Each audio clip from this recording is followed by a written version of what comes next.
अस्सलाम वालेकुम दोस्तों, उम्मीद है कि तुम सब ठीक ठाक होवोगे, खैरियत नाल होवोगे। जिस तरह कि तुहानू पता कि मैं हर रोज़ तुहाडे वास्ते एक नवी वीडियो लैके तुहाडी खिदमत च पेश होना। दोस्तों अज मैं जिहड़ा पौधा तुहाडे वास्ते लैके आया, इनू आख्या जांदा पत्थर चट। भी इहदा नाम हैगा पत्थर चट बूटी। इनू पत्थर चट आख्या जांदा है ते पत्थर तोड़ भी कहंदे आ, पत्थर तोड़ बूटी भी कई लोग कहंदे ने। इनू बहुत ही फायदेमंद हुंदी आ। वैसे भी गार्डन दे विच, घर दे विच गमले वगैरह च लगा के लोग रख लेंदे आ, प्यारी लगती है, अच्छी लगती है। पत्थर चट बूटी ना कि सिर्फ खूबसूरत हुंदी आ, बहुत फ़ायदेमंद हुंदी आ।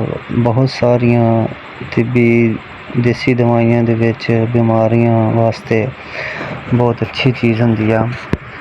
तुहानू अगर नज़ला जुकाम वगैरह खांसी हो जाता, तुसी इहदे जिहड़े पत्ते आ, 2-3 पत्ते लेने आ, ताज़ा पत्ते लैके 2-3 उन्हां दा कावा बना के पीण दे नाल तुहाडी खांसी जुकाम नज़ला ठीक हो जाएगा। ते उस तो बाद अगर बुखार दी शिकायत आ वो भी ख़त्म हो जाएगी। इनू ते तुहाडे अगर जख्म आ, सोज आ किसी जगह ते, इहदे पत्ते लेने आ, पत्तियां नू पीस के वो जख्म के उपर लगाने के नाल सोज भी ख़त्म हो जाएगी, जख्म बहुत जल्दी भर जाएगा।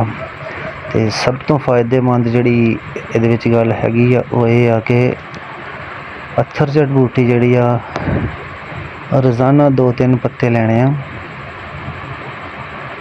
रोज़ाना 2-3 पत्ते खाली पेट खाने तो पहले उन्होंने खाण दे नाल या उन्हां दे विचों पानी उन्हां दा कढ के ते वो पीण दे नाल, इस्तेमाल करन दे नाल 2-3 दिन इस्तेमाल करन तो बाद अगर तुहाडे पित्ते विच, मसाने विच, गुर्दे विच किसी भी जगह ते पत्थरी आ ते वो टुट के ते निकल जाएगी। छोटे छोटे टुकड़े हो के ते वो छोटे जर्रे हो के वो बाहर आ जाएगी, पत्थरी निकल जाएगी। पत्थरी दा बहुत अच्छा, बहुत ज़बरदस्त इलाज आ पत्थर चट बूटी नूं आख्या जांदा।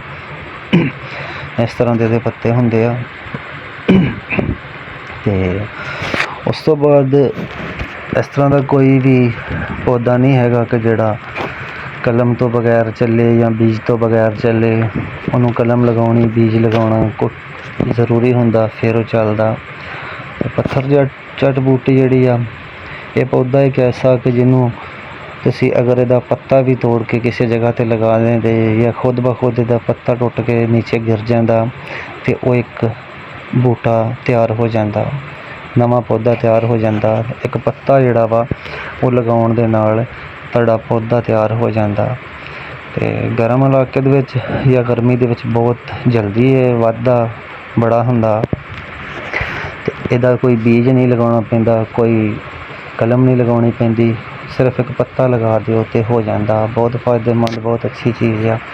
ते इनू तुसी ज़रूर अपने घर च लगाओ। ते नवी वीडियो दे नाल फिर इंशाअल्लाह हाज़र होवांगे। खुदा हाफिज़।